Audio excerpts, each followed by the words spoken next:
Welcome you all to the next session on Introduction to Vishistadvaita.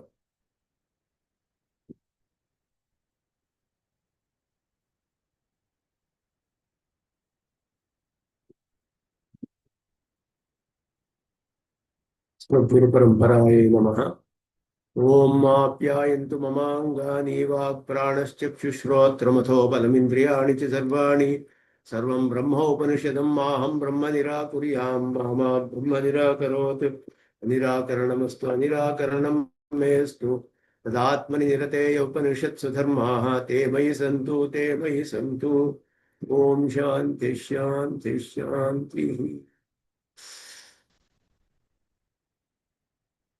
I welcome you all once again to the next session on Introduction to Vishistadvaita. So we'll just recap on the previous session. The previous session we saw the nature of Prakriti, Kala and Nitya Vibhuti, mainly the three Achetana Padarthas. And what is a definition of Prakriti is given as Achetana, Parartha, Nitya, Satata Vikriya, Triguna, Karminam, Kshetram, Prakrite, Rupamuchyate. It is Achetana means it does not have knowledge, it cannot know itself.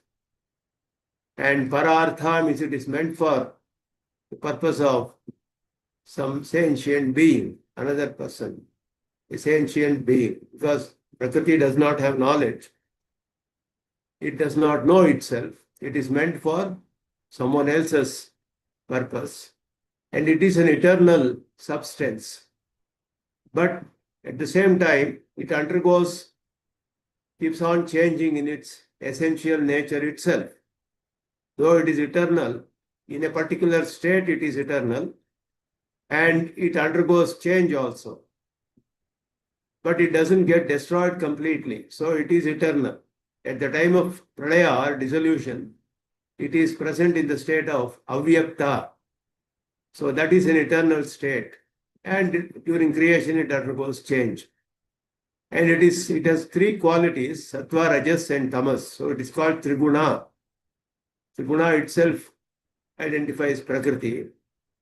And it is seen as body of the Chetanas, the sentient beings. Karminam Kshetram. So this Prakriti forms the body of the sentient beings who are bound selves. Due to karma, they are subjected to creation and dissolution. They are called bound selves, Baddha Jivas. And the body of those Baddha Jivas is made of Prakriti. And this is the definition of Prakriti.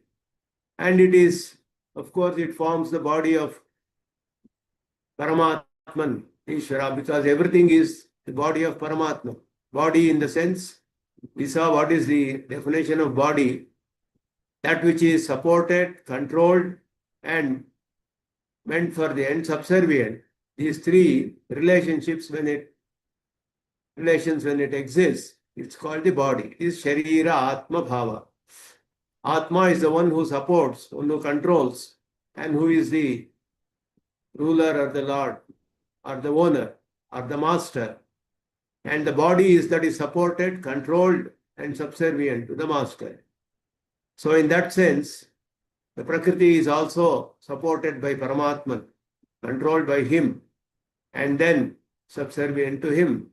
And the Prakriti, he uses Paramatman as the body of the bound cells in order to give them the experience of their karmas, either punya or papa or whatever it is. So that is the nature of the Prakriti that we saw. And during creation, it undergoes different states, which we also saw. It is existing as 24 different states, mainly Mahat, Ahankara, and 5 Tanmatras, 5 Panchabhutas, 5 elements, and then 11 Indriyas. These are all different states of matter itself. So the sense organs are also a particular state of matter, Prakriti. They are also made of Triguna, Sattva, Rajas, and Tamas. Similarly, the body, etc., which is made of 5 elements, which is also has 3 Sattva, Rajas, and Tamas, and it has additional qualities also. And Paramatman mixes all these during creation, because without they getting mixed up, they are not in a position to create further, to modify further, and to create the world. He has to mix all of them in a particular process called Panchikarana. And after doing all this, the Indriyas and body are all created, and Paramatman associates Chetanas, the bound cells, with their bodies, depending on their karma. One gets to be getting the body of a Deva, another bound cell gets the body of a human or a bird or an animal, whatever, depending on their karma. So this is the process of creation, which we also saw briefly in the previous session. And then we also saw the nature of Kala and Nitya Vibhuti. Kala, time.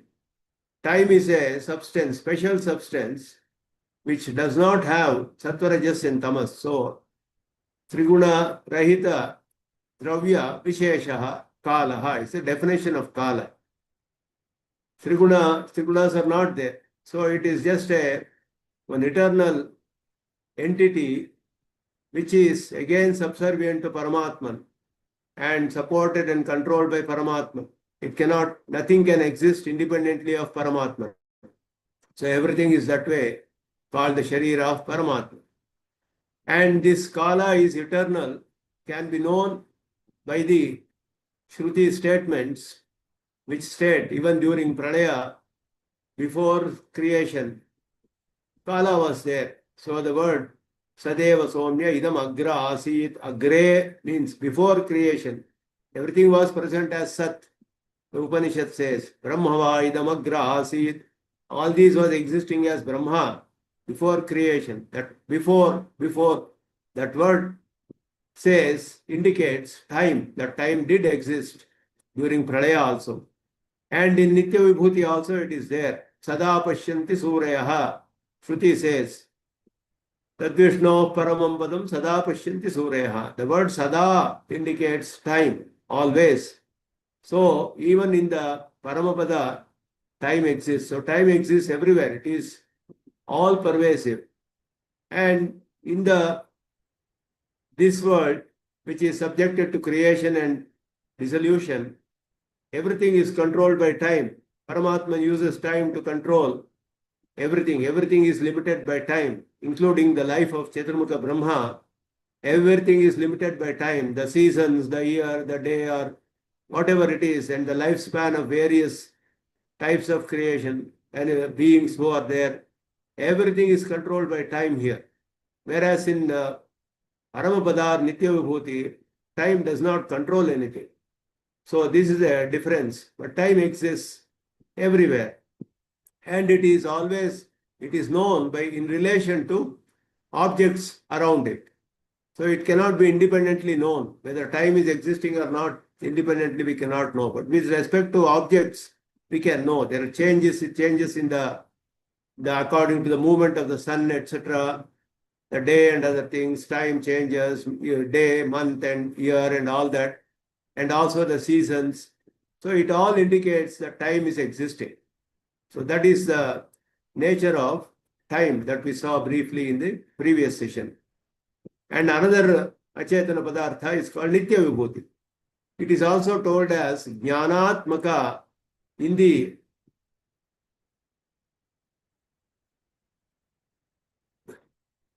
Jnanatmaka means it is a self-luminous substance, self-luminous substance. So there is a question about Prakriti. Definition of Prakriti, it is controlled by Brahman. Does that mean we have no free will? No, Prakriti is matter. Jivatma is the one who has willing capability to will, which we are going to study the nature of Jivatman today. Jivatma is a different entity. Prakriti is a different entity. Prakriti is a Achetana Padartha. It is an inert substance It does not know itself. It cannot will. So it is controlled by Paramatman.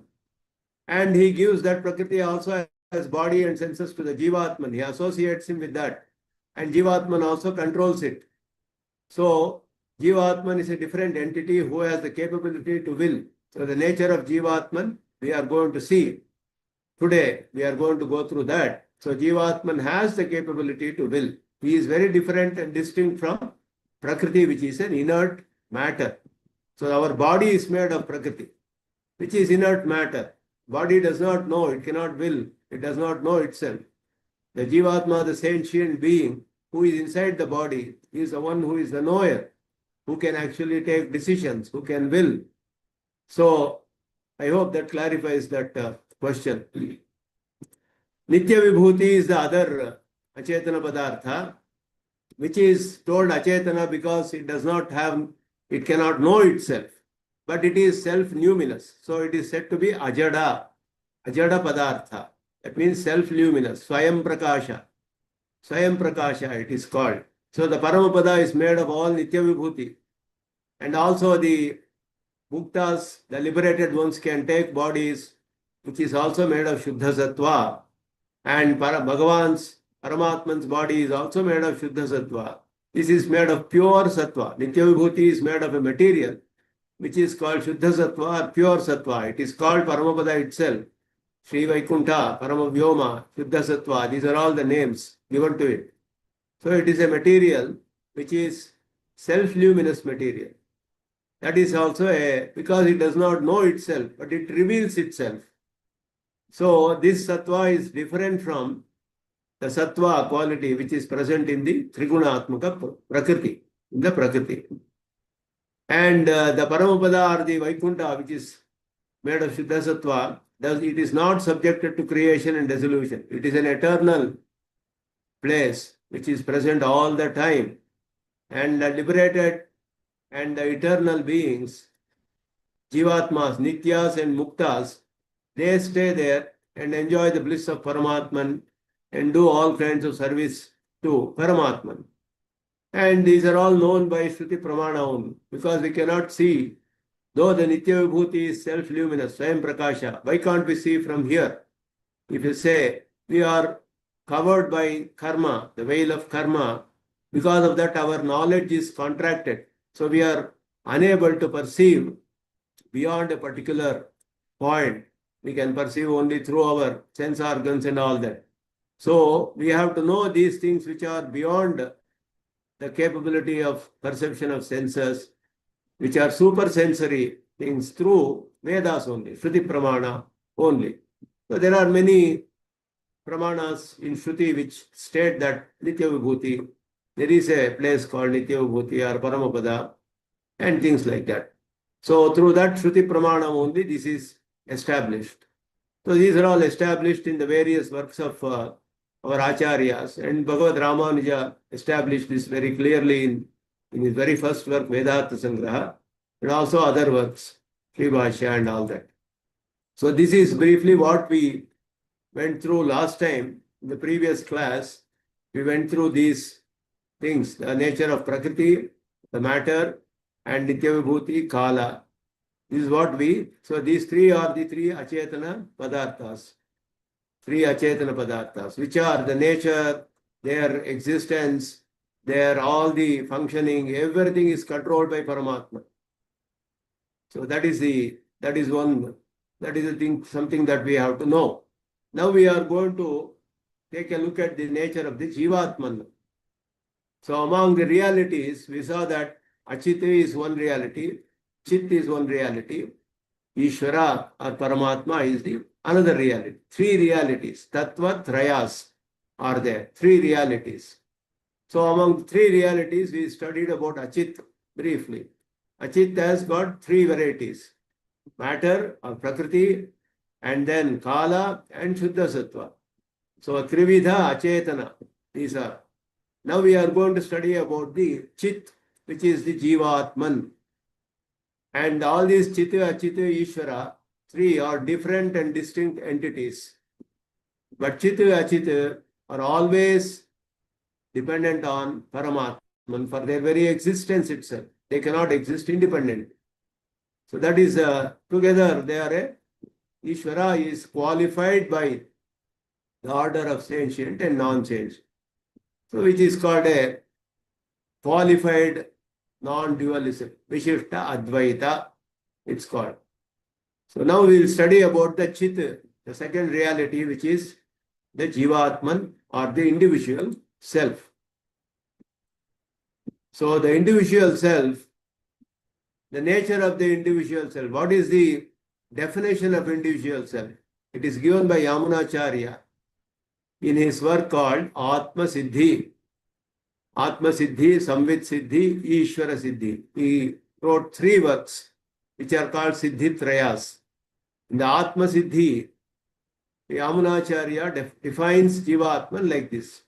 Dehendriya Manah Prana Dhibhyaha Anyaha Ananya Sadhanaha Nityo Vyapi Pratikshetram Atma Bhinnaha Swatas Sukhi. So, Dehendriya Manah Prana Dhibhyaha Anyaha Ananya Sadhanaha Nityaha Vyapi Pratikshetram Atma Bhinnaha Swatas Sukhi. These are all the different characteristics of Jivatman which uniquely define a Jivatman. He is different. First thing is that Anyaha means different. He is different from Deha, which is the body, which is made up of the 5 elements. Panchabhuta, it is made of Panchabhutas. He is different from Indriya, Indriya sense organs, which is also a state of matter, Mula Prakriti, but it is made up of, it is a modification of Ahankara Tattva, which is also Trigunatmaka only. Deha, Indriya. So it is different from Deha, different from Indriya, different from Manas, the mind, which is called the internal organ, sense organ. It is different from mind also, because that is also an inert material. And Prana, which is the vital air, which is also an inert matter, material. It's a state of Prakriti only. These are all state of Mula Prakriti. So Prana is not Jivatman. Jivatma is different from Prana. Prana does not have knowership, whereas Jivatman is a knower. Dhi means Buddhi or Jnana. That means the Dharmabhuta Jnana of Jivatman. He is also different from his own attributive knowledge. So Jivatman has an attributive knowledge called Dharmabhuta Jnana. We are going to go study the nature of that later, which is also Jnana, and it is present as the attribute of Jivatma, inseparably associated, eternally associated with Jivatman. It is eternally associated with Jivatman, inseparably associated with Jivatman, and it is present as an attribute of Jivatman. So this is a unique concept. There is something like that which is also defined in the Madhva system, and in the Advaita system, in the Vyavaharika, they also accept this knowership of Jivatman, though it is in the Vyavahara. So, knowership of the Jivatman is through this knowledge, Dhi, which is called Dhihi, means Buddhi or Jnana, which is the attributive knowledge of Jivatman, which is through which only he knows everything other than himself. And he is Ananya Sadhanaha, means to know that I exist. I don't need any other means of knowledge. I can know that I exist by myself. Everybody experiences oneself as I. So when we say I am different from body, my body, we say, this is my body, my head, my hand, like that. So I am different from the body is very clear there. My sense organs, my eyes, my nose, my ears, like that we say, which also shows that I am different from the sense organ. My mind, we say, which shows that I am different from the mind. My prana, which is also shows different from my breath. Okay, that is, I am short of breath, we say. I am different from that vital air. And my knowledge, I have acquired this knowledge today. I don't know anything about something. Now I know about it. That means I have the knowledge about something else. So my knowledge has expanded, contracted. I know that I have acquired new knowledge.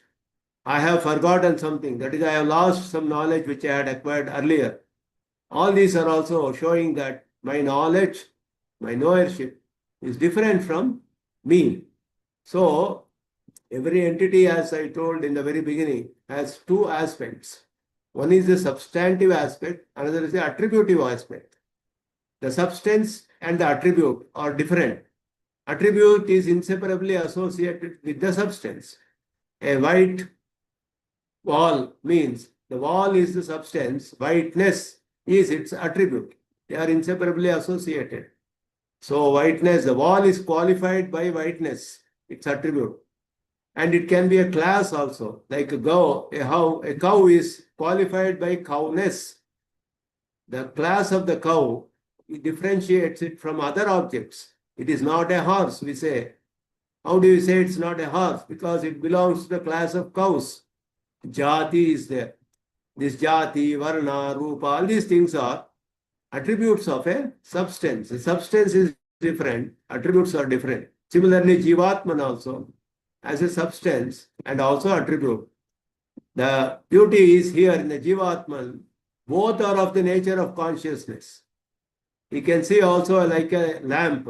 A lamp has a light and its brightness also, which spreads everywhere. The brightness is not the lamp. Lamp is not the brightness. They are two different things. The sun and the sun rays. The sun rays are different from the sun. The sun is a substance. Sun rays are the attribute of sun. Both are of the nature of brightness. So that is how we can understand Jivatman as a substance is also consciousness or knowledge, and he also has an attribute of consciousness, which is knowledge. So he can know himself without the help of any other means. It is called Ananya Sadhanaha. My very existence I know by myself. I don't need anybody else to tell me any other knowledge to know that I exist. Everybody experiences it by themselves. Nityaha, he is an eternal entity. So when somebody dies, the Jivatman doesn't get destroyed inside. He is eternal entity. And the body which gets destroyed changes state to some other state. Prakriti also is a Nitya Dravya. The body is made of Prakriti, which is also an eternal substance. So it is only changing state. It is not getting destroyed completely. It is changing state and it is present in a state which we cannot see through our eyes. So there are many things which are present which cannot be perceived through our eyes in this world. Like air, for example. We cannot perceive air directly, but it does exist, we know. Like that, there are many things which are existing. So Jivatman is an eternal entity who does not get destroyed anytime. He does not have a beginning or an end. He is always existing. Vyapi, he pervades through the entire body, through his attributive knowledge, attributive consciousness. And he is of the nature of, he is very subtle in nature. Pratikshetram bhinnaha. Every body has a different Jivatman. It is not one Jivatman present in all the bodies, because each body, the person present in the body has his own or her own experiences. So Jivatman in a particular body experiences sukha, dukkha, happiness, grief and all. The experiences in one body is different from experience in another body, which shows that there is a different entity in each body existing. Jivatmans are innumerable, and every body has a Jivatman. And that Jivatman experiences the Sukha Dukkha in that particular body. And that body comes to him or her due to their own, that particular Jivatman's karmas, whatever is giving fruit, depending on that, the body is associated. So the Jivatmans are different and distinct in each body. That is very important aspect here. So these are all the characteristics of Jivatman as defined in the Vishistadvaitic system. That he is different and distinct from Deha, Indriya, Manas, Prana, and his own attributive knowledge. And he is self-knower, self-luminous. He reveals himself to himself. And he is eternal. He is pervading, all pervading within the body. And another way of explaining Vyapi, pervasion is He can be present in any body in this world. A bacteria, he can also enter into a body of a bacteria. He can also enter into the body of an elephant or a tree or a stone or a human or a bird or a snake or a deva. Anybody he can enter into. The minutest matter which is present here can also have a jivatman inside that. He has the capability to enter. So that way he is present everywhere in this world. That is one way to say he is present all places, Vyapi. Or within the body, every jivatman, his or her attributive knowledge spreads all through the body. I am just using his or one because jivatman as such does not have a gender. So the Atman's attributive knowledge spreads all over the body. And that Atman in that body senses every nook and corner of the body through that Atman's attributive knowledge, which is eternally, inseparably associated with the Jivatma. It is never destroyed fully, but it contracts and expands when the Jivatman is in the bound state, Baddha Sthiti. So this is a definition of Jivatman which differentiates a Jivatman from every other entity. The other two entities are Vishwara and the Achetana. Chetana does not have knowership. So Jivatma is a knower. So he is Ananya Sadhanaha, Swata Sukhi. His own nature is very favorable to him. His own nature is favorable to the Jivatma. So it is said to be Swata Sukhi. And he is different. Every body has a different Jivatma. He is a knower. So these are all the things which are. He is different from Deha, Indriya, Manah, Prana, means which shows clearly that he is not Achetana. Jivatman is different from Achetana, eternal. All this. So this defines the Jivatma, which Ramanuja also uses this definition in works like Vedanta Sangraha, Sri Bhashya and all that. So this only is explained in the slides further. They clearly say that he is Jnana Swarupa. Swarupa and his Jnana Gunaka. Guna and Swarupa are different. Guna is attribute. Swarupa is substance. Substantive part of a. So everything has got substance and attribute. Two parts. There is no object which does not have any attributes. And any object can be only known through its attributes. Idam, itham. This is like this. Like that only we can know anything. There is no object which does not have any attributes. An attributeless object does not exist as per Shrutis and Vishistadvaita Siddhanta. It's very clearly established. Nirvishesha Vastu does not exist. Everything can be known through only its attributes. Is the Siddhanta of Vishistadvaita. And it is as per the Shruti Pramana. So by experience we know we are different from the body in these usages. My hand, my leg, my mind, my prana, my breath. All these are inert objects. The body, mind and vital air and all that are created and destroyed. Destroyed means what? It goes to another state. A substance is never completely destroyed. These three, all these substances which are eternal, that is the Kala, Nitya Vibhuti, Prakriti, Jivatma, Ishvara. These are all the eternal substances in this system. They are never destroyed completely. And the Prakriti undergoes change continuously. It is always existing in some state. So destroyed means it goes into its causal state, previous state. Created means it goes to the next state. That is how it is. So it is only change of state. It is not, a new substance is not created. In the pot, we say a pot is destroyed. It goes to a state of what is known as Kapala. A broken pieces of pot is called Kapala. So that is, pot is destroyed, we say. Pot does not get destroyed completely. The substance is present in another state. When the Kapala, we say it is destroyed, it is present as a powder, like that. So like this, it only changes state. It does not get substance is eternal in its original state called the avyakta, which is present in the at the time of pralaya. So these objects are all created and destroyed in the sense they keep changing states. So they are called impermanent, anitya, because they are never present in one state. They keep on changing state. Satata vikriya, it's called, keep on undergoing modification.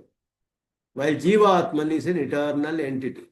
This is a very clear differentiation between these two. Jiva Atman does not undergo change in its essential nature. In his attributive nature, his knowledge contracts and expands. But in the essential nature, there is never any change, any modification in the substance of the Jiva. Whether in the bound state or the liberated state, the substantive part of the Jivatman does not undergo any change at any time. The Swarupa is always avikari. The Swabhava, which is the attributive part, can undergo modification in the bound state. That also is not destroyed fully. His attribute of attributive knowledge is never destroyed fully, but it only undergoes contraction and expansion in the bound state. The liberated state, it is eternally evolved and it is present like that all the time. So this is the nature of the Jivatma. It is not, there are many aspects of Jivatman. So we briefly understand here some important aspects. His knowledge expands in contract, in the bound state, and it is his attribute. We say, I acquired, I forgot, I know now about this. I have got knowledge about this now. I just studied about this. Oh, I had studied earlier, I have forgotten. These are all examples to show that my knowledge is getting destroyed or created. New knowledge I am acquiring itself. All these are through his attributive knowledge. In his essential nature, he does not undergo any change. And birth for Jivatman, birth and death, what does it mean? Association with the body and getting dissociated with the body. That's all. So he gets dissociated from the Prakriti. That is called death. But he never gets destroyed. He is always present. So the main characteristics of the Jivatman are, as established in the Brahma Sutras, based on the various Upanishads, Pramana and all that. Jivatman is a doer. He is a karta. Stored. He is a karta. Karta Shastra Arthavatvat, Brahma Sutra states. He is a doer. So, Shastra is telling that you do this, do that. So, he is a doer. He can do things. Jivatman is self-luminous, Swayam Prakasha. He knows himself directly. And he is of the nature of consciousness, Jnana Swarupa, or knowledge, and also a knower, Jnatru, or Jnana Gunaka, Jnatru. These are Sanskrit words which say he has the quality of knowing. He has the knowledge. He is a knowership. He has quality attribute of knowership. He is a knower. He is not an inert substance. He has knowledge. He can know. His nature is also of consciousness. And Jivatmans are eternal. Nitya. There is no creation or end to a Jivatman. So Adi Antya Rahitatva is Anadi and Ananta. That means there is no end to him. There is no beginning to him. He is eternally present all the time. They are innumerable. As many beings in this world you see, so many Jivatmans are there. Innumerable. Or modes of Brahman. Means they are prakara, it's called. They are present as the body of Brahman. They are subservient to him. They are supported by Paramatman. And they are controlled by Paramatma. So these are all some of the main characteristics of the Jivatman. We will go into each one of these characteristics in more detail. Karta, what does it mean? And also Bhokta along with that, enjoyer. He is a doer and he is also an enjoyer. Both are there.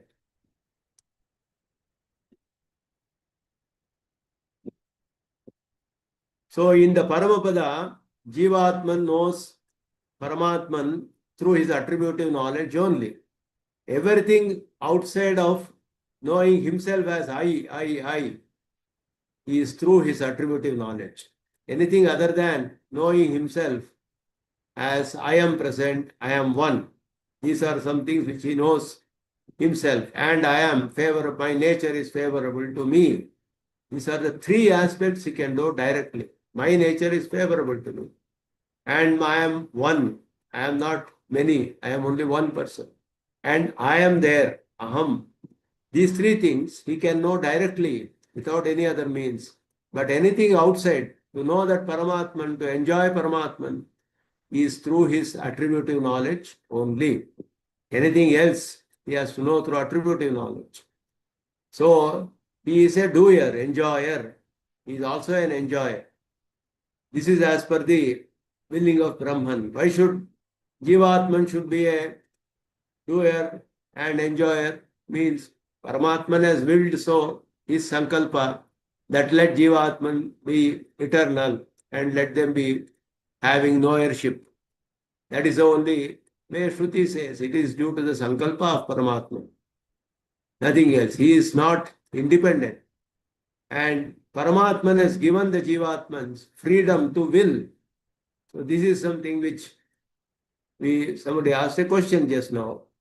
The sankalpa for every work he does, every work we do, the very first aspect is jnana. That is, a knowledge has to be there. And then we decide whether to do or not. And then we start putting the effort. And Paramatman helps us in completing our effort. So the sankalpa is the freedom, Jivatman's freedom, individual freedom. It is there in every act that we do. In a day we do thousands of acts. In every thousands of acts, all these thousands of acts, we have the freedom to will. This freedom is given to us by Paramatman out of his own freedom. His freedom does not get reduced because he has given us this freedom. His freedom only gets enhanced by this because he is free to do anything. He has given us the freedom. We cannot take our freedom by ourselves. It is given to us by Paramatma. And so since he has given this freedom to take decisions for every action, the responsibility of the Jivatman to take the right decisions and do the right things. This is the responsibility of the Jivatman. So the doership, that is why if we are suffering some grief, we cannot blame Paramatman.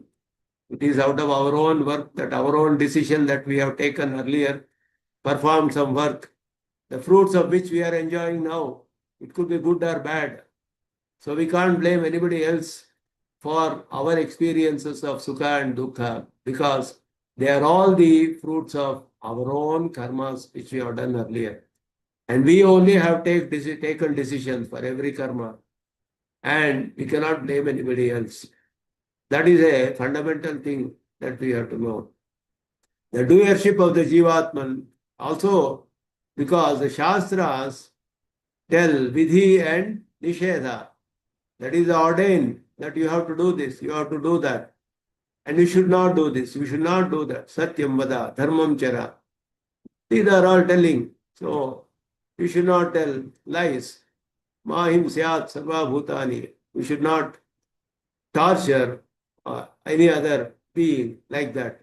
So Shastra is all full of Vidhi and Nisheda. Vidhi and Nisheda. Shastra means Veda. So the Shastra, if he is telling do something, if somebody has the capability to do only, it is meaningful. Otherwise the Shastra becomes futile. There is no use, purpose for the Shastra. Why should Shastra be there? Why should Vedas be there? If it is not, if Jivatman does not have the capability to follow the Shastra, why should Shastra exist? There is no use. So, because the Shastras are purposeful, what is told in the Shastra is true. When Shastra is ordaining everyone to do this, do that, and not to do something, not to do something, like that, Jivatmans have to have doership.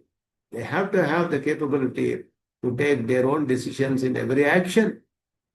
And so that is the reason, that is how Badarayana establishes the doership of Jiva in the Brahma Sutras. Artha Shastra Arthavatvat. Shastra has got Artha, that is purpose.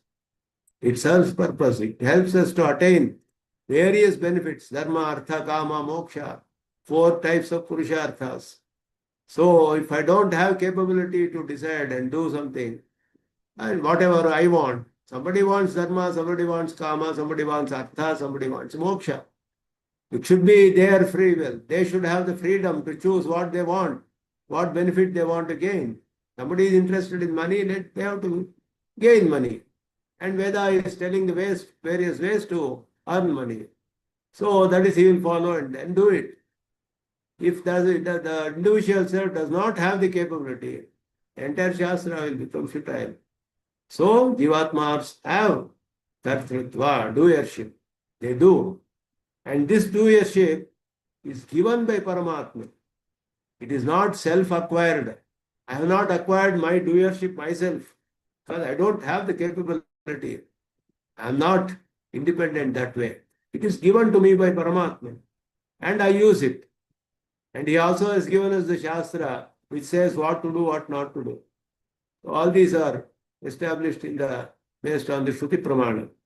And Brahman is impartial, gives the fruits based on the good and bad deeds of Jiva. So Brahman does not have any defect. None of the systems of thought say that Brahman has defect. All of them establish Brahman is without any defects. Nirdushta, Nirdosha. So Brahman does not have any defects. He does not undergo any vikara. This is established by every school of thought, every darshana. So if the Brahman himself decides what to give, what benefit to give to whom by himself, then there will be defect on his part of partiality or cruelty, etc. Why should he make somebody suffer, somebody enjoy, somebody should have more money, somebody should have no money, like that? He will be having partiality and cruelty. Both these defects are not there in Brahman. The impartial judge. He is an impartial judge and he gives fruits based on the good and bad deeds of the Jivatmans who have taken decisions by themselves, by the freedom given by Paramatman to them. So this is the system, this is the Siddhanta that we have to understand about the aspect of Jivatman being the doer and enjoyer. And in any act, like I said, there is Jnana, Chikirsha and Prayatna. Jnana means knowledge. Chikirsha is Kartum Ichha, a desire to perform, to do or not do. And then Prayatna, effort. These 3 aspects are there in anything that we do. If I want to attend a class, I should know what is taught in this class and what is the benefit I gain. And then I decide whether to attend or not to attend. And then I put effort to attend the class. These 3 are there in every act that we do. Whether I have to have food or not. What is the food that is available? What is the benefit if I eat food? And I decide whether to eat or not. And then I put effort to eat the food. So this way, any act you take in a day, thousands of acts we do, small things, it could be anything. All are having these 3 aspects. Out of this, knowledge is first necessary and it is given to us already by Paramatman. So it is present in Mattaha Smritihi Jnanam Apohanancha. In Bhagavad Gita, Krishna says, Mattaha Smritihi Jnanam Apohanancha. I am only giving you the knowledge. The Shruti is the one, Vedas are the one which gives us the knowledge, what to do, what not to do. And then we have the knowledge. Now we have to decide whether to do or not, according to what Veda says. We may not do, we may do. And then we put effort in that direction. Paramatman helps us to complete it. Paramatman, whatever we take decision, he will help us to complete it, whether good or bad. And he gives us the fruits based on that. So that way, if I want to acquire a degree in Hinduism, let's say, I need to have the knowledge first about it, what it is. I should have the desire and I need to put effort. Anything, whatever act you say, even the smallest act that we do in a day is like that only. Desire for each act is also influenced. So in addition to this, Arjuna says, though I am aware I am not able to take. Something is forcing me to do wrong things. Arjuna says, I am being forced to do wrong things, which I don't want to really do. I didn't want to do, but some force pushed me to do that, he says. So what is this? How can it be? Means every act is influenced by the previous karmas of the jiva. Reminiscent impressions or vasana, it's called. Our mind, our knowledge is continuously having a lot of earlier impressions based on what we have done in earlier births and in this birth itself previously. 10 days, if I do something, if I start to walk for 10 days in the morning, decide and go for walking in the morning for 10 days, 11th day automatically have a tendency to go for walking. This is called the impression. There is an impression created in my knowledge that this is good and we have to do. 10 times if I do, 11th time also, we have a tendency to do the same. This is called, it creates a reminiscent impression. All the actions that we do, all the work that we do, creates impressions in our mind. This is our knowledge, basically in our dharmabhuta jnana. That is our attributive knowledge. And that forces us to do the same thing again and again. That is why practice. Practice makes perfection, we say. This is called practice. So if I decide to practice meditation for 1 month, then I will tend to do, the tendency to meditate more will be there naturally, because that practice has created a strong impression in my mind, strong vasana in my mind to do more and more meditation. If I am doing some wrong thing, many times it creates an impression which makes me keep doing the same thing again. It forces me to do that. That impression forces me. And also the previous karmas we have done are waiting to give fruit. Many of the karmas that we have done earlier, all the karma has a particular time it gives fruits. Nobody knows when it will give, which karma will give fruits. Gahana karmano gatihi. Krishna says in Gita, Gahana karmano gatihi. Very difficult to know when which karma will give fruit. Today we have done a good work, but we have some great grief which has come to us. Some dukkha we are experiencing. But I have done all good things only. Some days I may not have done good things, but a lot of good things will happen to me. So we cannot never associate a karma with a fruit directly. Good things happen means we have done some good things earlier, so something good is happening. Something bad is happening. This is the result of some bad work that I have done earlier. Something I have gone transgressed the Shastra, and that is why I am suffering. We can see the effect and we have to infer the cause of that. We can never associate karma to benefit, but after seeing the effect, we can infer the cause. If I get a good experience, it is due to good karma. Bad experience, bad karma. But the important thing to know, we have the capability to decide whether to do the right thing or the wrong. From now onwards, if I take the right decision, I can reduce my bad effects in future. I can try to start doing the right things, and so that I don't accumulate papas in future. So I can suppress those things. That is under my control.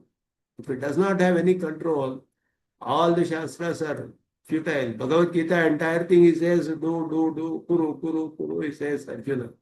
He is telling everybody, all these things will become a waste if you do not have the capability to do. So that is very important thing for us to know, that we have to control wrong desires. If we put effort and practice, we will be able to do that. Put effort in the right direction and keep on practicing. For a period of time, we will become better and better and better. We can experience it ourselves. The results can be seen by ourselves directly. Nobody needs to say what I am doing is right or wrong. I can know myself whether I have put effort in the right direction, whether it has given me the right results. I can experience myself. It gives me immense joy if I take the right decisions and do the right things. Everybody can experience that. So this is to do with, this is the doership of the Jivatma. Jivatman is a doer. He is an experiencer. That is something very important because he is a knower. He is a subconscious entity. He has also got the attribute of consciousness. So he is a doer. He can take decisions himself. And Paramatman has given him the freedom to take decisions in every act that he does. So this is a very important. All that needed to write the right things, we have everything. We have the body, we have the sense organs, capability to acquire knowledge, capability to act. All these have been given to us. When we have taken the earlier birth, when you took this birth, we were never in a state to ask for, give me this body, these sense organs like that. Or in Pralaya, we were lying down just like an inert object. We didn't have anything, we didn't know anything. But we have been given all these things by Paramatman. And we have been given the Shastra also. Vedas, Bhagavan himself teaches to Chaturmukha Brahma and propagates through him, through the Guru, Acharya, Shishya Parampara. And then which tells us what is right and what is wrong. And we also get an Acharya associated with an Acharya who can teach us, show us the right path. He guides us in the right path, Acharya. And we have the freedom to take decisions for every act. All these are there. I don't think we can complain that for anything that we are suffering, that somebody else has caused the suffering. No, we have only brought that suffering upon ourselves. We have all the things that we require to do the right things. The body, the organs, capability to acquire knowledge, Chit, Shakti, it's called, capability to act. Shastra is there, Acharyas are there, freedom to take decision is there. It's in our hands. So everything is being there. It becomes a responsibility of the individual to do right things. So this is exactly what Krishna is teaching Arjuna. Prakritim yanti bhutani nigraha kim karishyati. He asks a question. Jivatmas go take the path based on their previous vasanas, karma, vasana is all there, it is giving fruit. And what can Jivatmas do? What can Shastra do? Shastra is only there in the form of a book, in the form of sentences. It is only telling, do this, do that, don't do. It cannot force us to do something. It is only present as a text. So Shankaracharya says, Ishwarasyapi nigraha kim karishyati. Even Ishvara cannot do, he says. Shastrasya nigraha Ramanujari. Shastra, present all time. And it is there, but it cannot force us. So what does it mean?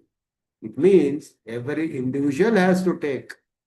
Looking at the Shastra, if we don't understand Shastra, we have to approach an Acharya, ask them to teach, to tell us, show us the right way, to guide us. They are always willing to do.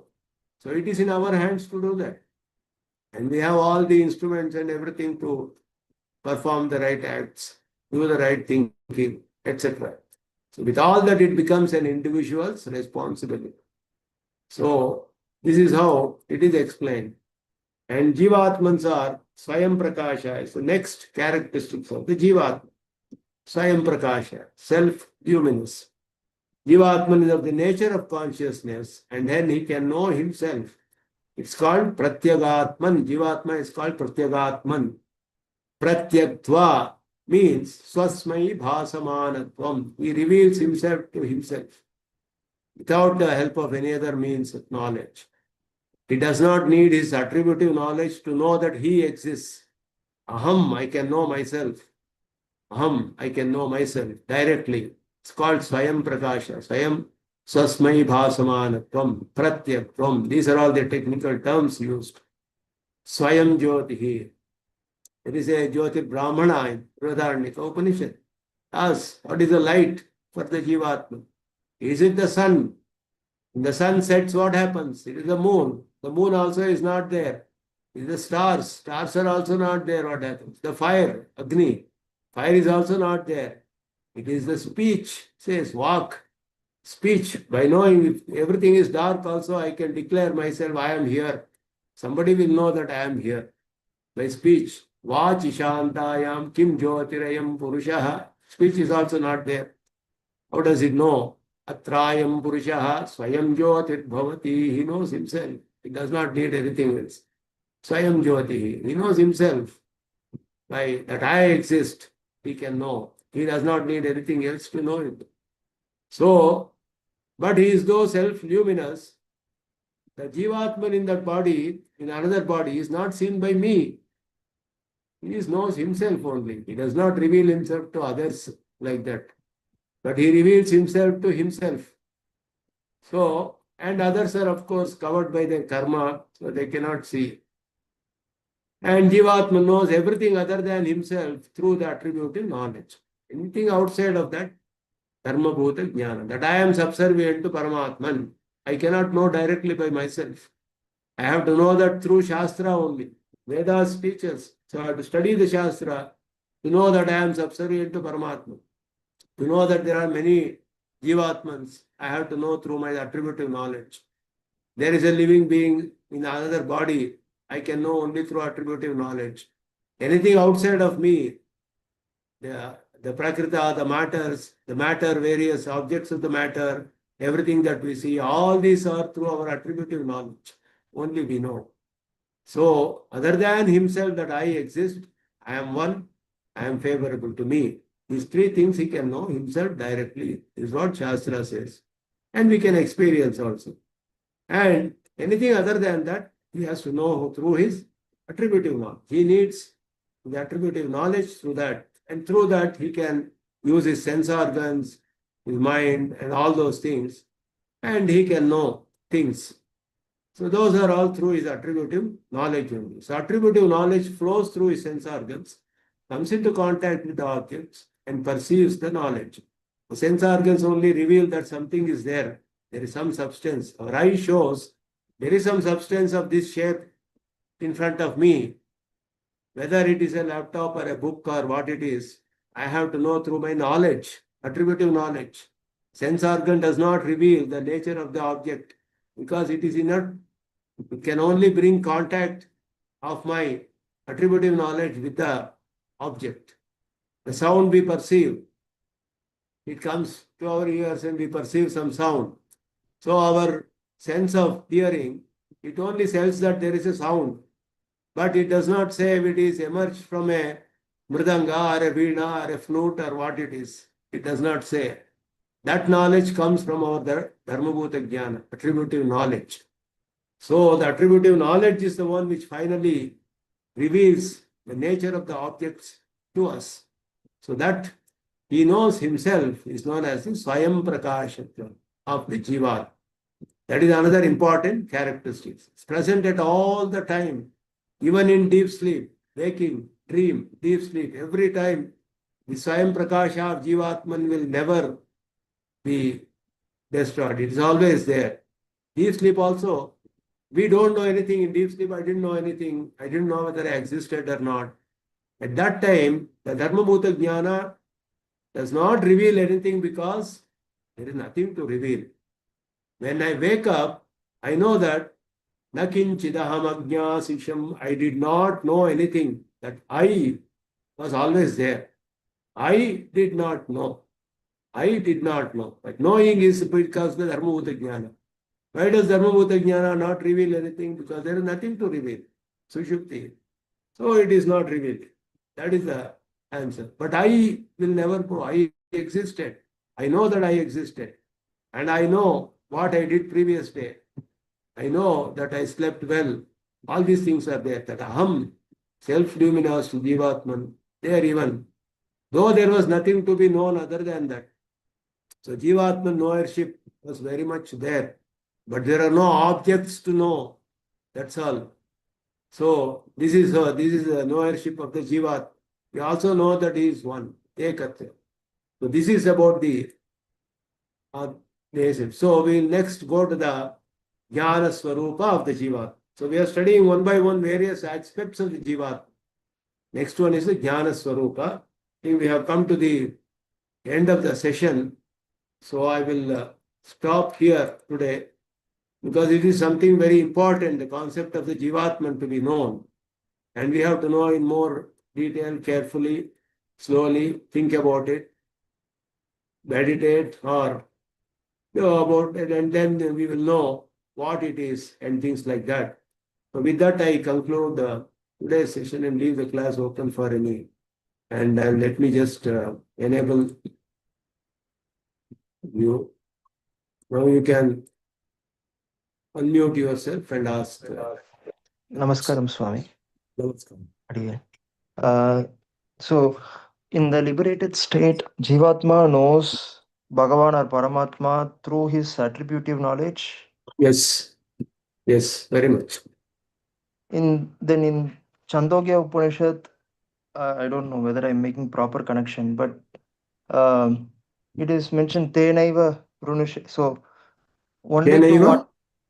only to one who Paramatma decides to reveal himself, can that person know Paramatma?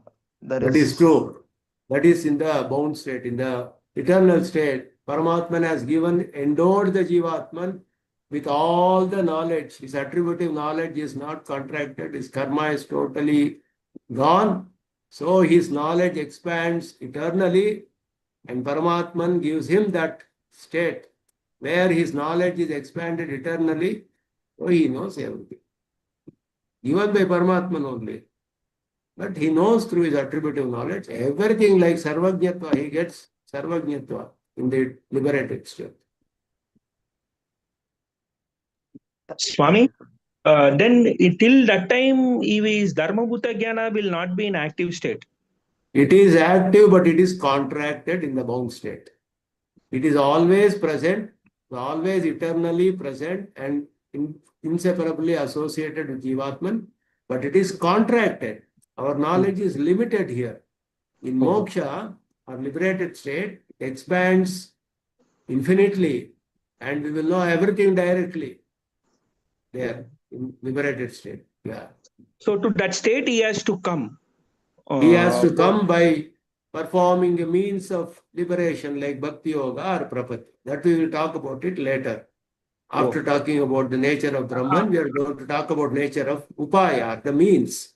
Okay. Swami, another doubt I have that based on karma, his Dharmabhuta Jnana will be decided. Yes. If suppose he has done a very bad karma, then his Dharmabhuta Jnana will be vary. Or if he does a very it will be good very karma, low. It will be very low. That is how a person who has done a lot of bad deeds may get a body of a tree where he does not experience anything. Very, very, very low it will be, Dharmabhuta Jnana. So there it is relatively present in devas, manushyas, in serpents, in birds, in animals, in trees, like that.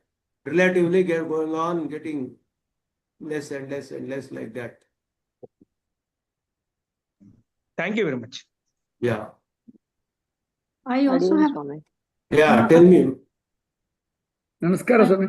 1 minute. Let her finish her question. Yeah.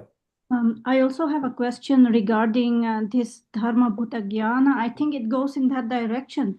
So you explained that Shastra, Acharya, and knowledge is given to all jivas, but we also see that like the Mlecha deshas which do not belong to Bharatavarsha, they don't have this Shastra and Acharya. So can we say that this condition of life is also something where the Dharma Bhuta Jnana is contracted? It is depending on their karma only. Depending on the karma, they are born in different places, different bodies and all that. Acharyas are there everywhere. There are also acharyas, but Vedas are also there everywhere. But they may not have the capability to understand that Vedas are the ones which are giving us the knowledge, and they may not go and study that and understand and all that. But there are people who have studied Vedas very deeply in other countries also, if you see. So it is there everywhere. It's based on the karma, they are all born in different places, different bodies, different class, etc. It's all due to their karma. But we see that in certain countries there is no Veda present at all. Veda is not being propagated or studied. Veda is there, but they is not being propagated or studied there. Because of it is all due to the karma only. Karma concept only is the main thing that we have to tell. Why They don't even get exposed to, they don't even know that there is something called Veda. It is due to their karmas, they are born like that. Okay, thank you. Every system accepts karma for this, in this matter. Karma, system of Siddhanta, Karma Siddhanta is accepted by everyone without exception. Even for in the Buddhists, if you say, ask them, why should Buddha get enlightenment at a particular point he got? Why should he not have got it earlier? He cannot answer. Due to their karma only. Like that. Swami, is Namaskara, Varnashrama Mama. Dharma attached to Atma or even only for the Sushma Shariram, Swami? A Baddha Jivatma, bound self. Bound self. Is attached to the bound self. ಇಲ್ಲ ಅನ್ನಕ್ಕೆ ಅವ್ರು simple English ಚಲೋನಿಕ್ರ ಅರ್ಥ ಆಗದೆ ಇರ್ತದೆ. Baddha Jivatma. Baddha Jivatma. Ariyan Swami, during the time of liberation, I have heard that there are some additional 8 qualities of Jivatma that actually become Not additional, that 8 qualities are always there with him, but they are suppressed here. Apata papma vijaraha mrityuhu vishokaha visigatsaha apipasaha satyakamaha satyasankalpaha. These are the 8 qualities which are always there in the Jivatman, but in the bound state, it is suppressed. It is not revealed. Whereas when the karma, because of the karma gets destroyed, he is present in his original state, like a diamond which is covered by dust, for example. You don't see any brightness of the diamond when it is covered by dust.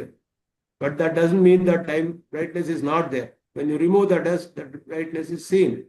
So it was already there earlier also, but it was covered by dust. When they remove the dust, it gets in its original state, it will be there, just like only Jivatma also. And this happens only in the presence of Paramatman, right? Atman is there always, not in the presence, when you perform the means to liberation. What I mean to say, presence of Paramatman is when we go to Sri Vaikunta. In his presence, these qualities Correct. actually. In Shiva, he goes to Sri Vaikunta and then he will be in liberated states. Yeah.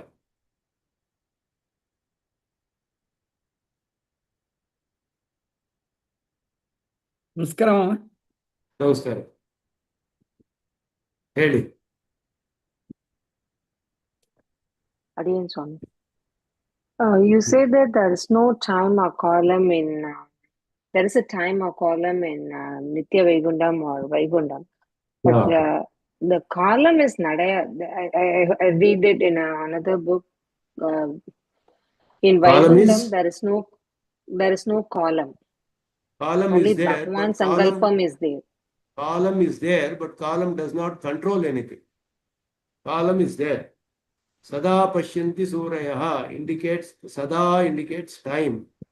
They are always enjoying the Paramatman. Always means what? It's an indication of time. Time is existing even in Paramapada, but it does not control anything. Yeah. All are controlled by Bhagwan. Yes. Then what about the Jayam? Yeah, time is also controlled.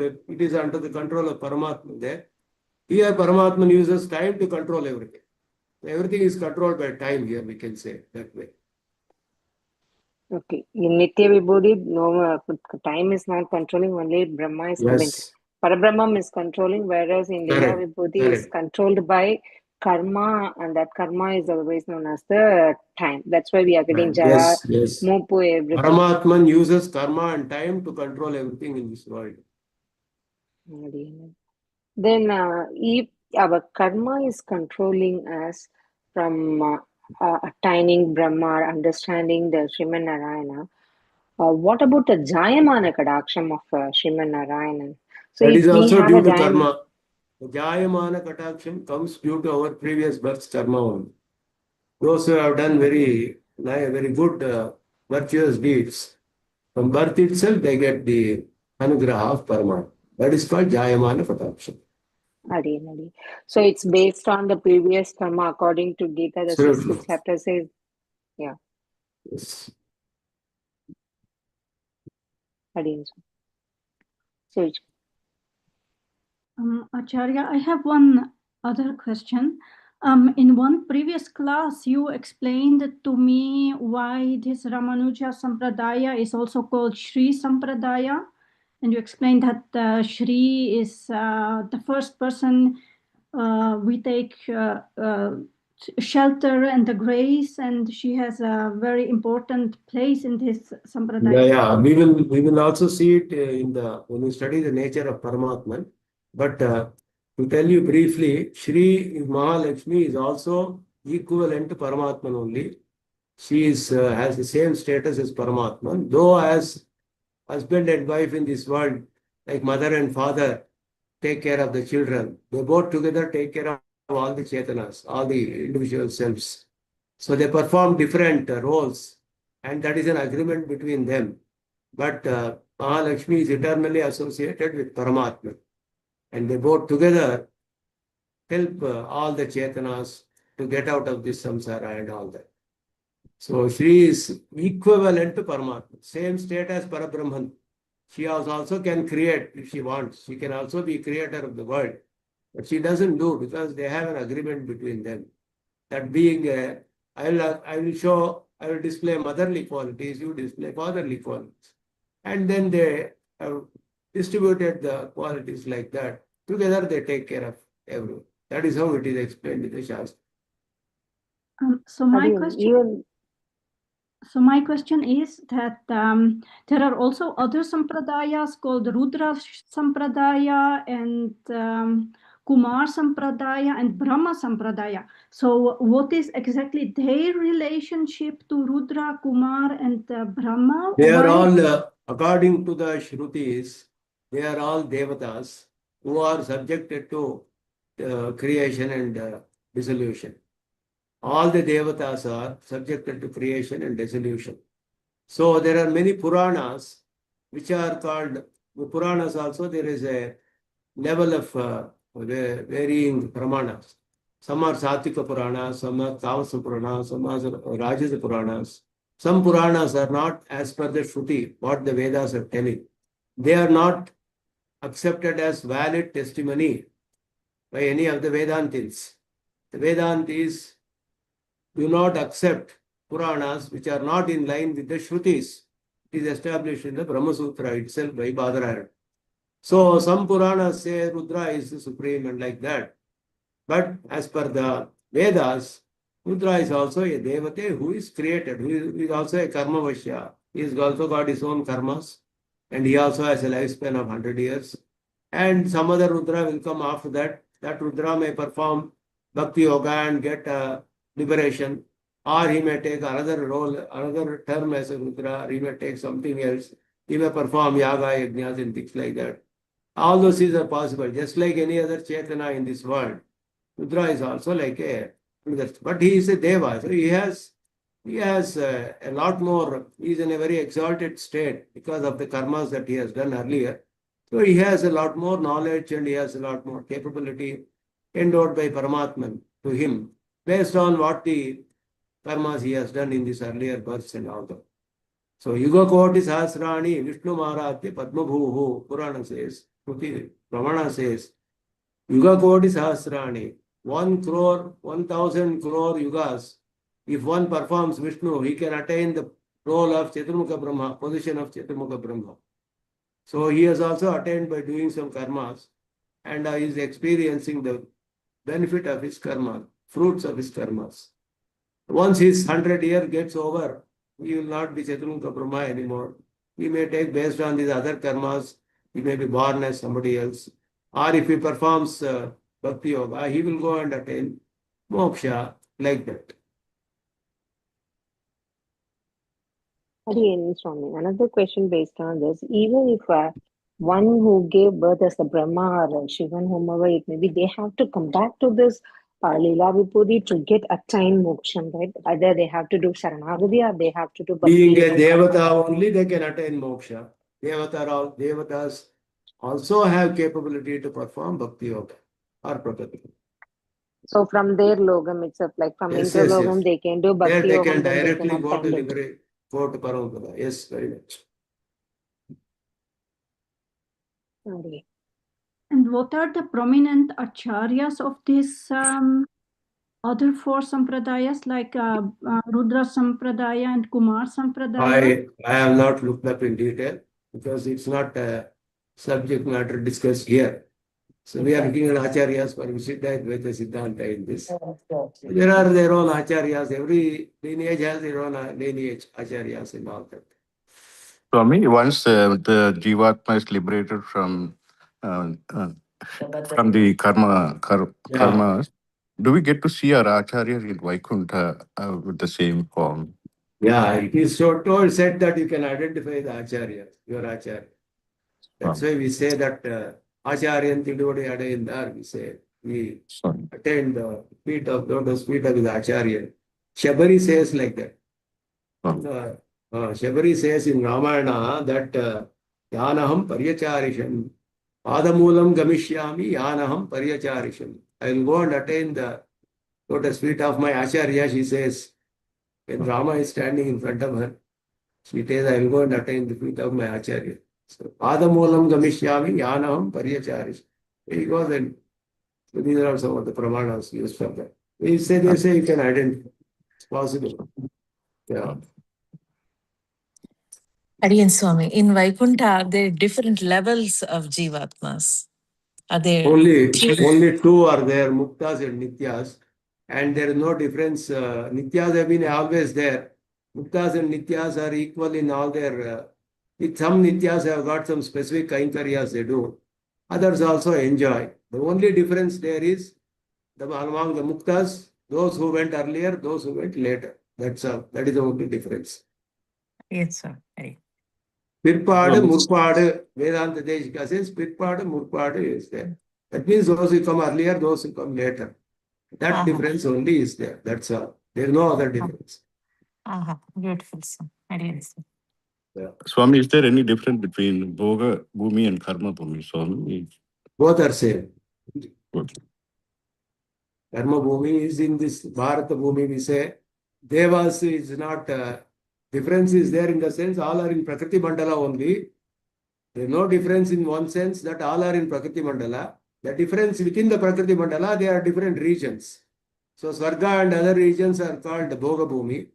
This Prithvi, what we were living here, these are called Karma Bhumi. Because in the Swarga, they only are always enjoying. So they don't get, they don't feel like doing karmas. They have gone to enjoy the benefits of the yagas that they have done, the fruits of the yagas they have attained. And they are going to enjoy there. They will always be enjoying. When they are enjoying so much, they forget about performing karmas and all that. That is why it's called Bhoga Bhumi. And this is called Karma Bhumi. And Vishnu Purana says those who are in the Sargas, they are always praising people in this Karma Bhumi because they can perform easily upaya and attain moksha and all. We are always immersed in these enjoyments and they praise the people in the Bharata Bhumi, it is told in Vishnu Purana. Adiyan, Swami, we heard at our temple also in Houston, Texas. We live in Houston, Texas. They say, okay, because we are not living in India, which is the only karma bhumi, this is bhoga bhumi. So whatever we do here. Relatively, that is also a bhoga bhumi only, because you have so many facilities there. You keep enjoying.